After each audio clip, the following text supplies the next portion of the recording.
இது ஒரு CBN தயாரிப்பு. நீங்கள் பார்த்துக் கொண்டிருப்பது ஒரு புதிய வாழ்க்கை நிகழ்ச்சி.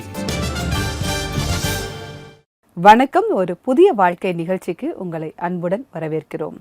இந்த நிகழ்ச்சியின் மூலமாக உங்களை சந்திச்சதில் ரொம்பவே சந்தோஷப்படுறோம். இந்த மாதம் முழுவதும் நம்ம வேதனை அப்படிங்கிற தலைப்பில் தினமும் தியானம் செஞ்சுட்டு இருக்கோம். நீங்கள் பார்த்துட்ருக்கீங்க. அந்த வகையில் இன்றைக்கி நம்ம பார்க்க இருப்பது நம்முடைய வேதனையில் ஜெபம் நமக்கு எப்படி உதவி செய்கிறது, அதை தான் பார்க்க போகிறோம். ஜெபம் ஒரு முக்கியமான கருவி. ஜெபத்தில் நம்ம ஆண்டவர்கிட்ட எல்லாமே பேச முடியும். நீங்கள் மனசில் என்னெல்லாம் நினச்சிருக்கீங்க, தேவனிடத்தில் மன்னிப்பு கேட்க முடியும். உங்களுக்கு என்னென்ன தேவைகள் இருக்குது அதை நீங்கள் அவர்கிட்ட சொல்ல முடியும்.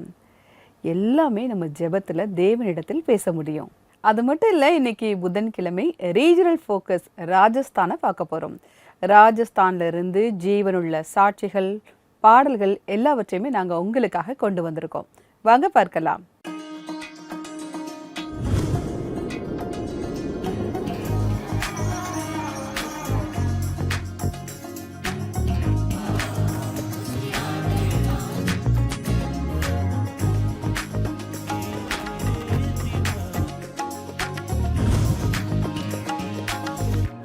நம்முடைய வேதனையான நேரத்தில் ஜெபம் ரொம்ப ஒரு முக்கியமான கருவியாக இருக்குது அப்படின்னு பார்க்குறோம். ஜெபத்தில் நம்ம ஆண்டவர்கிட்ட பேச முடியும், அவர் பேசுவதை நம்மால் கேட்க முடியும் அப்படிங்கிறத பார்க்குறோம். இதை பற்றி இன்னும் நம்ம நல்லா தெரிஞ்சுக்க ரீட்டா ஃப்ரான்சிஸ் அவங்கள சந்திக்க போகிறோம். ராஜஸ்தானில் இருக்கக்கூடிய ஜோத்பூரை சேர்ந்தவங்க. இவங்களுடைய உடல்நிலை பாதிக்கப்பட்டிருக்கு. அதுவும் இல்லை, இவங்க குடும்பத்தில் நிறைய பிரச்சனைகளை இவங்க சந்திச்சிருக்காங்க. ஆனால் அப்படிப்பட்ட கடினமான நேரத்தில் ஜெபம் எப்படி உங்களுக்கு உதவி செஞ்சுது, அந்த வேதனையிலிருந்து எப்படி மீண்டு வர ஜெபம் உதவி செய்ததுன்னு அவங்க சொல்றாங்க. வாங்க பார்க்கலாம். ஜோத்பூரில் வசித்து வரும் ரீட்டா பிரான்சிஸ் பல வருடங்களாக சர்ச்சில் ஊழியம் செய்து வருகிறார். ஆரம்பத்தில் ரீட்டா மற்றும் அவருடைய கணவர் பிரான்சிஸ் பேங்கராக இருந்தார்கள். இவர்களுடைய வாழ்க்கையில் நிறைய பிரச்சனைகள் ஏற்பட்டது. ஆனால் அவர்கள் தேவனுக்குள் இருந்தபடி அதை எதிர்கொண்டார்கள். நாங்க 2 பேரும் சேர்ந்து எங்களோட வாழ்க்கையில முன்னேறணும். எங்க குடும்பத்தை நாங்க நல்லா பார்த்துக்கிட்டோம். எங்களுக்கு 3 குழந்தைங்க ஆசீர்வாதமா கிடைச்சாங்க. என்னோட முதல் குழந்தை ஒரு பெண் பிள்ளை, 2ஆவதா ஒரு மகன். அவங்களோட சேர்ந்து என்னோட தங்கையோட மகனும் என் கூட இருந்தாரு. ஏன்னா என்னோட தங்க சின்ன வயசுலயே இறந்து போயிட்டதுனால நான் அவளோட மகனை தத்தெடுத்துக்கிட்டேன். என்னோட மூத்த பெண் தேவனுக்கு பயந்தவளாவும் விசுவாசியாவும் இருந்தா. ஆனா தேவன் என் பெண்ணை அவர்கிட்ட அழிச்சுக்கிட்டாரு.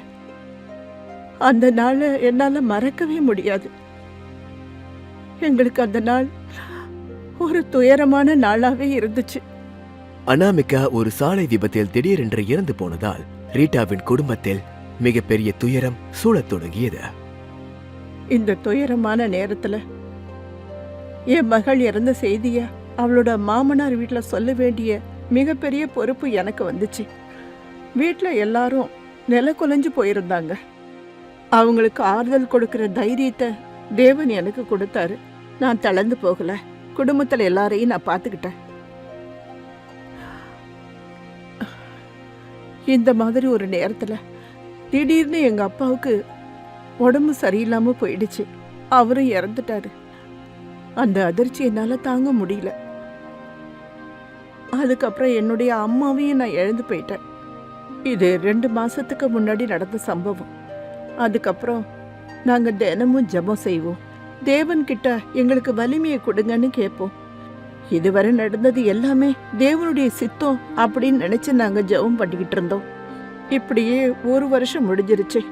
1 வருஷம் முடிஞ்சதுக்கு அப்புறம் என் மகளுக்கு ஃபர்ஸ்ட் அனிவர்சரி வந்தது. அந்த நேரத்தில் இனிமேலும் எங்களோட மக திரும்பி வரமாட்டாங்கிறத நாங்கள் புரிஞ்சுக்கிட்டோம். அன்னைக்கு தான் நான் ரொம்ப உடைஞ்சு போய் அழுதேன். அப்போ என்னுடைய மகள் இருந்த இடத்துல இனி மற்ற பெண்களை என்னோட மகளா நடத்தணுங்கிற செய்தியை அறிவிச்சாரு. அதன் பிறகு ரீட்டாவும் அவருடைய குடும்பத்தாரும் ஒரு பள்ளியை ஆரம்பிக்க முடிவு செய்தார்கள். ஜெபத்தின் மூலமா நான் ஒரு பள்ளியை திறக்கணும், அதன் மூலமா நிறைய பெண்களுக்கு வழிகாட்டணுங்கிற செய்தி எனக்கு கிடைச்சது. 2010 வருஷம் நாங்க ஒரு பள்ளிக்கூடத்தை ஆரம்பிச்சோம். பள்ளிக்கூடத்தை திறந்ததுக்கு அப்புறம் எனக்கு ஏதோ ஒரு குறை இருக்கிறதா தோணிக்கிட்டே இருந்துச்சு. அதுக்கப்புறம் நானும் என்னோட கணவரும் நாங்கள் செஞ்சுக்கிட்டு இருந்த வேலையை விட்டுட்டு ரிட்டையர் ஆகணுங்கிற முடிவுக்கு வந்தோம். 2010 வருஷம் டிசம்பர் மாதம் நாங்கள் விருப்ப ஓய்வு பெற்றுக்கிட்டு பெண் குழந்தைகளுக்கு உதவி செய்யறதுக்கான திட்டங்களை வகுத்தோம். இப்படியாக நாட்கள் செல்ல ஆரம்பித்தது. பேண்டமிக்கு பிறகு ரீட்டாவின் உடல்நிலையும் பிரச்சனைகள் வர ஆரம்பித்தது. அவருடைய நுரையீரல் பாதித்ததால் அவர் உடல்நிலை மோசமானது. எனக்கு ஏற்பட்ட நோய் 10 லட்சம் பேர்ல 20-30 பேருக்கு தான் வரும்னு டாக்டருங்க சொன்னாங்க. அது ஒரு நுரையீரல் நோய். ஆனால் தேவன் மேலே எனக்கு ரொம்ப நம்பிக்கை இருந்தது. என்னை சுற்றிலும் ஒரு பாதுகாப்பு கவசம் இருக்கிறது மாதிரி என்னால் உணர முடிஞ்சது. மருத்துவமனையில் 4வது நாள் ராத்திரி நேரத்தில் என்னை எழுப்புனாங்க. எக்ஸ்ரே மிஷினை எடுத்துகிட்டு வந்தாங்க. தலையிலேருந்து கால் வரைக்கும் எக்ஸ்ரே எடுத்தாங்க. அவங்களோட எக்ஸ்ரே மிஷின் என்னோட தலையில இருந்து கால் வரைக்கும் போகிறப்போ எனக்கு ஒரு வித்தியாசமான அனுபவத்தை உணர முடிஞ்சது. அன்னைக்கு மத்தியானமே ரிப்போர்ட் வந்தது. டாக்டருங்க 40% நோய் சரியாயிருச்சுன்னு சொன்னாங்க. நான் ரொம்ப சந்தோஷப்பட்டேன். மருத்துவமனையில் இருந்து திரும்பிய பிறகு ரீட்டா சர்ச்சுக்கு போய் தன்னுடைய ஊழியத்தை தொடர ஆரம்பித்தார். அது மட்டுமின்றி தேவனுக்கும் நன்றி சொன்னார். நான் எப்பவுமே சர்ச்சில் ஆல்டர் தான் பார்த்துக்குவேன். நான் சர்ச்சுக்குள்ள போன உடனேயே ஆல்டருக்கு பின்னால் இருக்கக்கூடிய எல்லா பகுதிகளையும் சுத்தம் பண்ணுவேன். நான் 2000வது வருஷத்துலேருந்து ஆல்டர் சம்பந்தப்பட்ட எல்லா வேலைகளையும் தொடர்ந்து செஞ்சுக்கிட்டு வர்றேன். அதனால எனக்கு ஆசீர்வாதமும் மனசு நிம்மதியாகவும் இருக்கு. பயத்தின் நிழல் கூட தேவன் என் மேல விழவிடலை. சங்கீதம் 23 எழுதப்பட்டிருக்கிறது போல அவர் எப்பவும் எங்க கூட இருக்கிறாரு. அவர் என்னுடைய நல்ல மேய்ப்பர். அவர் எப்போதும் என்னை கைவிட மாட்டார். நான் எதை கேட்டாலும் அதான் எனக்கு தர்றாரு. அவர் என்னோட தான் இருக்கிறாரு. இதுவரைக்கும் அவர் என்னை கைவிட்டதே இல்லை. எப்பவும் என் கூட இருக்காரு. உங்க எல்லார்கிட்டையும் நான் ஒரு விஷயத்த சொல்ல விரும்புறேன். நாம தேவன் மேல நம்பிக்கை வச்சா நிச்சயமா வெற்றி கிடைக்கும். நன்றி ரீட்டா, உங்களுடைய சாட்சிக்காக மிக்க நன்றி. உங்கள் வாழ்க்கையில் இருந்த அந்த கஷ்டமான நேரத்தில் நீங்கள் எப்படி ஜெபத்தை நீங்கள் விடாமல் பிடிச்சிட்டீங்க, தேவனிடத்தில் எப்படி ஒரு நம்பிக்கையாக இருந்தீங்க அப்படின்னு பார்க்கும்போது ரொம்பவே சந்தோஷமாக இருக்குது. இது பார்த்துட்ருக்கவங்களுக்கு ஒரு உத்வேகத்தை கொடுத்துருக்கோம் அப்படின்னு நாங்கள் நம்புகிறோம். தேவன் உங்களை மேன்மேலும் ஆசிர்வதிப்பாராக. உங்கள் கஷ்டமான நேரத்தில் ஜெபிக்கணும் அப்படின்னு நம்ம பார்க்குறோம். எப்படி ஜெபிக்கணும், அதற்கு ஒரு 2 ஸ்டெப் நான் உங்களுக்காக சொல்லித்தரேன். ஃபஸ்ட்டு உங்கள் நண்பர்கள் அல்லது உங்கள் தெரிஞ்சவங்க கிட்ட உங்களுக்காக நீங்கள் ப்ரேயர் பண்ண சொல்லுங்கள். 2வது, நீங்கள் நம்பிக்கையை விடாமல் ஜெபத்தில் இருக்கணும். இந்த 2யுமே நீங்கள் செய்ய ஆரம்பிக்கணும். உங்களுக்காக பைபிள்லேருந்து அந்த வசனங்களை நான் வாசிக்கிறேன். அப்போஸ்தலர் நடபடிகள் 12ஆம் அதிகாரம் 4, 5 மற்றும் 12ஆம் வசனங்கள். அவனை பிடித்து சிறைச்சாலையிலே வைத்து பஸ்கா பண்டிகைக்கு பின்பு ஜனங்களுக்கு முன்பாக அவனை வெளியே கொண்டு வரலாம் என்று எண்ணி அவனை காக்கும்படி வகுப்புக்கு 4 போர் சேவகராக ஏற்படுத்திய 4 வகுப்புகளின் வசமாக ஒப்புவித்தான். அப்படியே பேதுரு சிறைச்சாலையிலே காக்கப்பட்டிருக்கையில் சபையார் அவனுக்காக தேவனை நோக்கி ஊக்கத்தோடு ஜெபம் பண்ணினார்கள். அவன் இப்படி நிச்சயித்து கொண்டு மார்க்கு எனும் பெயர் கொண்ட யோவானுடைய தாயாகிய மரியாள் வீட்டுக்கு வந்தான். அங்கே அநேகர் கூடி ஜெபம் பண்ணி கொண்டிருந்தார்கள். இயேசு பேதுருவை ரொம்ப நேசிக்கிறாரு. உன் மூலமாக சபைகள் உருவாகும் அப்படின்னு சொல்கிறாரு. பேதுரு ஊழியம் செய்ய ஆரம்பிக்கிறாரு. அதனால் அவரை சிறையில் தூக்கி போடுறாங்க. அந்த நேரத்தில் சபையினர் அவருக்காக ஜெபிக்கிறத நம்ம பார்க்குறோம். நம்ம பார்த்த முதல் 2 வசனங்கள் அதை தான் சொல்லுது. சபையினர் பேதுருவுக்காக ஜெபிக்கிறத நம்மளால் பார்க்க முடியுது. அதன் பிறகு அவருடைய நண்பர்களும் அவருக்காக ஜெபிக்கிறாங்க. அவரை சிறையில் அடைச்சிட்டாங்க. அதற்காக அவருடைய சபையினர் மற்றும் அவருடைய நண்பர்கள் ஜெபிக்கிறாங்க. இதில் 2வது முக்கியமான விஷயம் என்ன அப்படின்னா, தேவன் மீது இருந்த நம்பிக்கையை அவர் கைவிடவில்லை. முதலாவது, அவருக்காக அவருடைய சபையினர் நண்பர்கள் ஜெபிக்கிறாங்க. 2வது, அவருமே தேவன் மீது இருந்த நம்பிக்கையை கைவிடவில்லை அப்படிங்கிறத பார்க்குறோம். இன்னைக்கு நீங்களும் இதே மாதிரி ஒரு நிலைமையில் இருக்கீங்களா? ஒரு ரொம்ப கஷ்டம், வேதனையில் இருக்கீங்க, என்ன பண்ணனே தெரியல, எப்படி அதுலேருந்து வெளியில் வரனே தெரியல அப்படின்னு நினைக்கிறீங்க. நீங்கள் மனம் சோர்ந்து போகாதீங்க. உங்களுடைய நம்பிக்கையை நீங்கள் விட்டுறாதீங்க. எதை குறித்தும் நீங்கள் பயப்படாதீங்க. நீங்கள் முதலாவது செய்ய வேண்டியது உங்களது நண்பர்கள், உறவினர்கள்கிட்ட உங்களுக்காக ஜெபம் பண்ண சொல்லுங்கள். ரெண்டாவது, நீங்கள் தேவன் மீது வைத்திருக்கக்கூடிய அந்த நம்பிக்கையை விட்டுறாதீங்க. இந்த ரெண்டையுமே நீங்கள் ஃபாலோ பண்ணிங்கன்னா நிச்சயமாக அந்த வேதனை உங்களை விட்டு நீங்கி போகும். ஒருவேளை அது உங்களுக்கு கஷ்டமாக இருக்குது, உங்களுக்கு ஜெபிக்க தெரியல அப்படின்னா எங்களுடைய சிபிஎன் ப்ரேயர் லைனுக்கு நீங்கள் கால் பண்ணலாம். எங்களுடைய நம்பர் 9910401010. இந்த நம்பருக்கு நீங்கள் ஃபோன் பண்ணலாம், வாட்ஸ்அப்பும் அனுப்பலாம். நம்முடைய நிகழ்ச்சியில் இப்போது வருவது ஒரு சிறிய இடைவேளை. இடைவேளைக்கு பிறகு ராஜஸ்தான்லேருந்து ஒரு ஜீவனுள்ள சாட்சியை நம்ம பார்க்க இருக்கிறோம். இடைவேளைக்கு பிறகு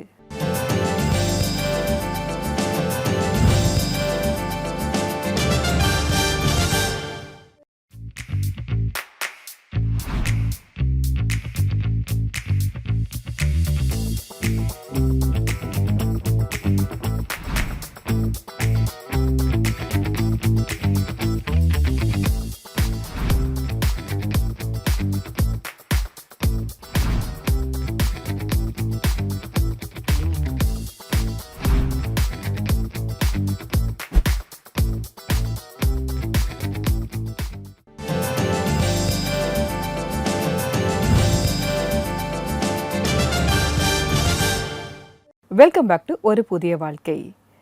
இன்னைக்கு நம்முடைய வேதனையான நேரத்தில் ஜெபம் நமக்கு எப்படி உதவி செய்யுது அப்படிங்கிறத பார்த்துட்டு இருக்கோம். இப்போ நம்ம ராஜஸ்தான்லேருந்து ஒரு ஜீவனுள்ள சாட்சியை பார்க்க இருக்கிறோம். எரிக் அவங்கள நம்ம சந்திக்க போகிறோம். இவங்களுடைய வாழ்க்கையில் ஒன்றன் பின் ஒன்றான் நிறைய பிரச்சனை இவருக்கு வர ஆரம்பிச்சிருக்கு. ஆனால் அப்படிப்பட்ட நேரத்தில் இவர் எப்படி ஜெபம் செஞ்சிருக்காரு, எப்படி ஒரு புதிய வாழ்க்கை பெற்றுக்கொண்டார் அப்படின்னு அவர் சொல்கிறாரு. வாங்க பார்க்கலாம். ஜோத்பூரில் வசித்து வரும் எரிக் ஒலிவர் சாந்த் ஒரு ரிட்டையர்ட் வாழ்க்கை வாழ்ந்து வருகிறார். எரிக்குடைய வாழ்க்கையில் பல நேரங்களில் பிரச்சனைகள் ஏற்பட்டது. அதனால் அவர் நிலை குலைந்து போனார். ஆனால் அந்த நேரத்தில் தேவன் மேல் அவர் வைத்திருந்த அசைக்க முடியாத நம்பிக்கை அவருக்கு உதவி செய்தது. இந்த நேரத்துல நான் தேவனுக்கு நன்றி சொல்றேன். எனக்கு பிரச்சனைகள் வரும்போதெல்லாம் ஆண்டவர் எனக்கு நிறைய ஆசீர்வாதங்களை கொடுப்பாரு. 1996 வருஷம் என்னுடைய மனைவி கர்ப்பமா இருந்தபோது அவங்களுக்கு 7வது மாசம். அப்ப நானும் என்னுடைய மனைவியும் ஸ்கூட்டர்ல சர்ச்சுக்கு போகும்போது போற வழியில ஒரு சின்ன ஆக்சிடென்ட்ல அவங்க கீழே விழுந்துட்டாங்க. வயிற்றுல பயங்கரமான அடிபட்டுடுச்சு. அதுக்கப்புறம் நாங்கள் ஹாஸ்பிட்டல் போய் பார்த்தோம். அப்போது டாக்டர்ஸ் கர்ப்பம் கலைஞ்சிரும்னாங்க. எனக்கு அந்த கர்ப்பம் ரொம்ப முக்கியம். ஏன்னா இதுக்கு முன்னாடியே 2 முறை என்னுடைய மனைவிக்கு கர்ப்பம் கலைஞ்சிருச்சு. நாங்கள் தேவன்கிட்ட ஜெபம் செஞ்சோம். நான் தேவன்கிட்ட மனமுருகி கேட்டது, எனக்கு இந்த முறையாவது ஒரு குழந்தைய கொடுங்கன்னு.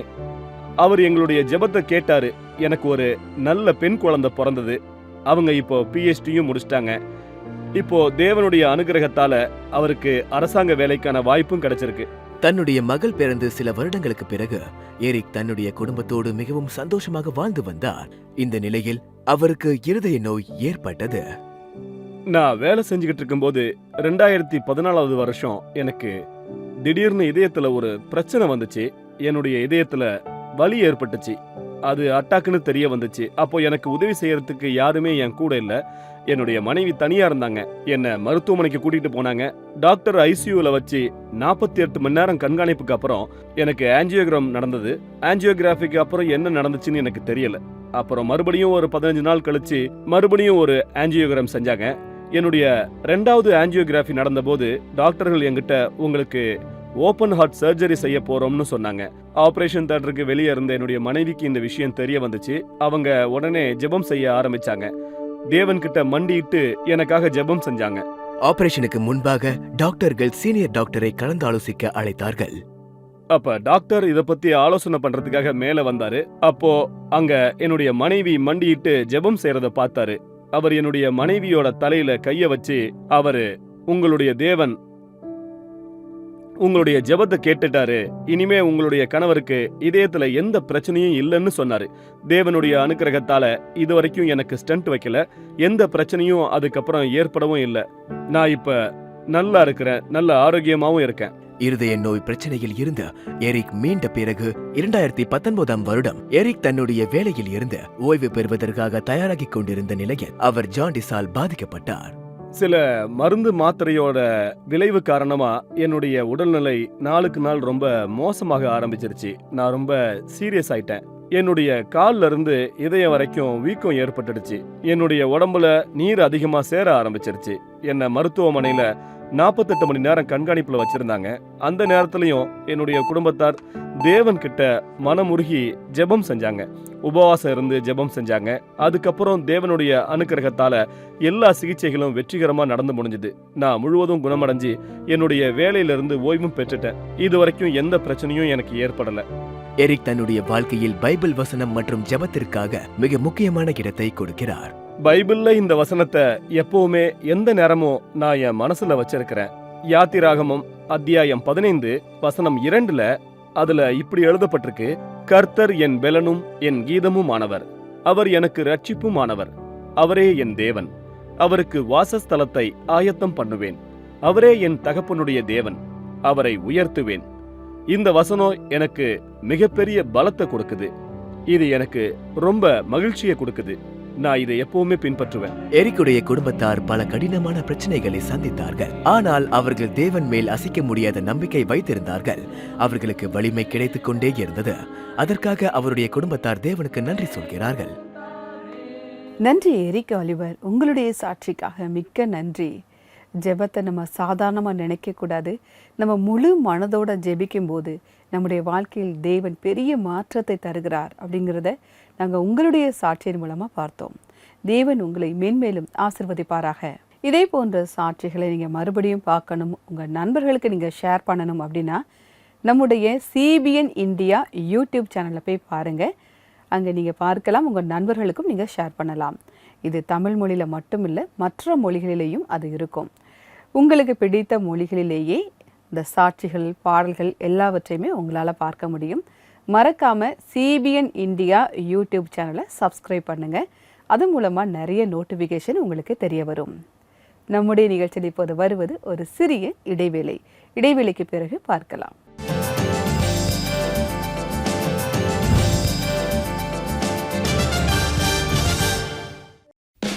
ஒரு புதிய வாழ்வு ஒவ்வொரு புதன்கிழமை அன்றும் உங்களுக்காக தேசிய பிரதேசங்களின் நிறத்தை தேசிய டிவியின் மேடையில் கொண்டு வருகிறது. உண்மை சம்பவத்தை பாருங்கள், சபை பாடகர் குழு பாடல்களை கேளுங்கள், மேலும் சரித்திர சிறப்பு வாய்ந்த தேவாலயங்களை சுற்றி பாருங்கள்.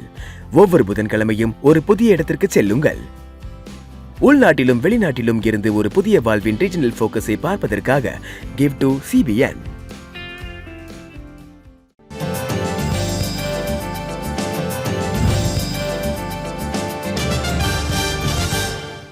வெல்கம் பேக் டு ஒரு புதிய வாழ்க்கை.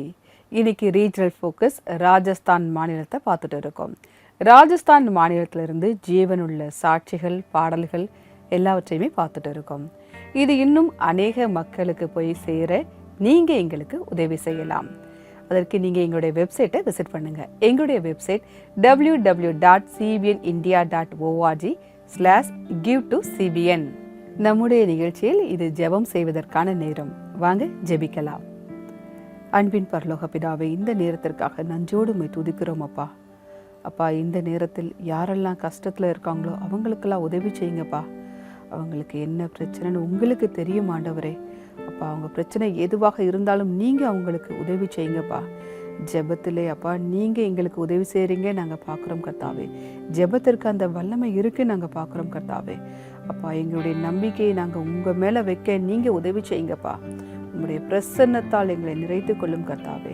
உமது கிருபை எங்களை சூழ்ந்து கொள்ளட்டும் அப்பா. அப்பா, எங்களுடைய வேதனையில் தகப்பனே அந்த நோக்கத்தை நீங்கள் எங்களுக்கு தெரியப்படுத்துங்கப்பா.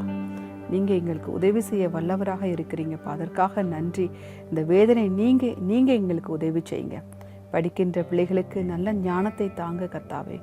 வயோதிக மக்களுக்கு பலனை தாங்க கர்த்தாவே. உமது பிரசன்னம் அவர்களை சூழ்ந்து கொள்ளட்டும் அப்பா. மீட்பர் இயேசுவின் மூலமாய் ஜெபம் கேளும் பரமபிதாவே. ஆமேன், ஆமேன். நாம் தொடர்ந்து ஜெபம் செய்வோம். அவரிடத்தில் நம்பிக்கையை விடாமல் இருப்போம். இன்றைக்கான பைபிள் வசனம் என்ன அப்படிங்கிறத பார்க்கலாம்.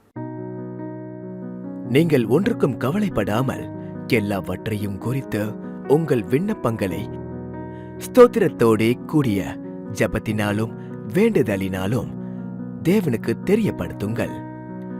அப்பொழுது எல்லா புத்திக்கும் மேலான தேவ சமாதானம் உங்கள் இருதயங்களையும் உங்கள் சிந்தைகளையும் கிறிஸ்து இயேசுவுக்குள்ளாக காத்துக்கொள்ளும். பிலிப்பியர் 4:6 மற்றும் 7. ரொம்ப வல்லமையான வசனம் அது. பவுல் இந்த வார்த்தைகளை சொல்கிறத நம்ம பார்க்குறோம். எதற்கெல்லாம் நாம் ஜெபிக்கணும் அப்படின்னு பார்க்கும்போது, எல்லாவற்றிற்காகவும் ஸ்தோத்திரத்தோடே கூடிய ஜெபத்தை நாம் செய்ய வேண்டும். தேவனிடத்தில் அதை நாம் ஸ்தோத்திரத்தோடே நாம் சொல்ல வேண்டும் அப்படின்னு நம்ம பார்க்குறோம். அந்த வல்லமை நமக்கு கிடைக்கும், அதையும் நம்ம பார்க்குறோம். அந்த தேவ பிரசன்னம் நம்மளை நிறைத்து கொள்ளும் அப்படிங்கிறத பார்க்குறோம். ஜெபத்திற்கு அந்த வல்லமை இருக்குது அப்படிங்கிறத பார்க்குறோம்.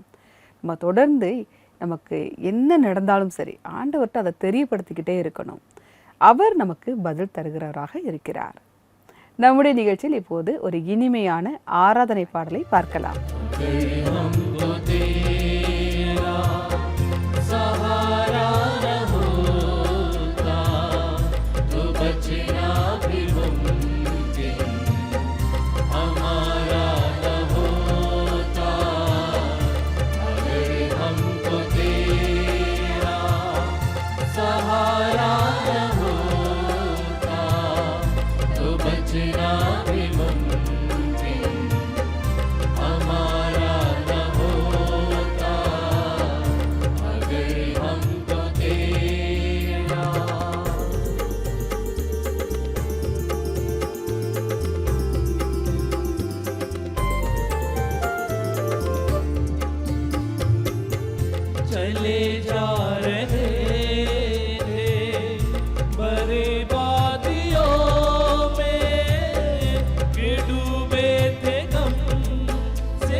இந்த பாடலை பாடிய குழுவினருக்கு எங்களுடைய நன்றி. தேவன் உங்களை ஆசீர்வதிப்பாராக. நிகழ்ச்சியுடைய நிறைவு பகுதிக்கு வந்துட்டோம். ரீட்டா பிரான்சிஸ், எரிக் ஆலிவர் அவங்களுடைய சாட்சியை பார்த்தோம். ஜெபம் எப்படி அவங்களுக்கு ரொம்ப உதவி செஞ்சது, ரொம்ப கஷ்டமான நேரத்துலேருந்து அவங்கள மீண்டு வர ஜெபம் எப்படி உதவி செஞ்சது அப்படிங்கிறத பார்த்தோம். அது மட்டும் இல்லை, பைபிளில் இருந்து பேதுருவோடைய வாழ்க்கையை பார்த்தோம். எல்லாரும் நமக்காக ஜெபிக்கும் போது அந்த வல்லமை நமக்கு கிடைக்குது அப்படிங்கிறத பார்க்குறோம். இன்றைக்கி நீங்களும் உங்களுடைய நண்பர்கள், உறவினர்களிடம் உங்களுக்காக நீங்கள் ஜெபிக்க சொல்லுங்கள். அது மட்டும் இல்லை, நீங்கள் தேவன் மேல் வைத்திருக்கிற அந்த நம்பிக்கையை கைவிடாதீங்க. இந்த ரெண்டுமே செய்யும்போது அந்த ஜெபத்தின் வல்லமை முழுமையாக உங்ககிட்ட இறங்கும். நான் வேறொரு எபிசோடில் உங்களை சந்திக்கிறேன். அதுவரை கர்த்தருடைய கிருபை உங்கள் அனைவரோடும் கூட இருப்பதாக. God bless you.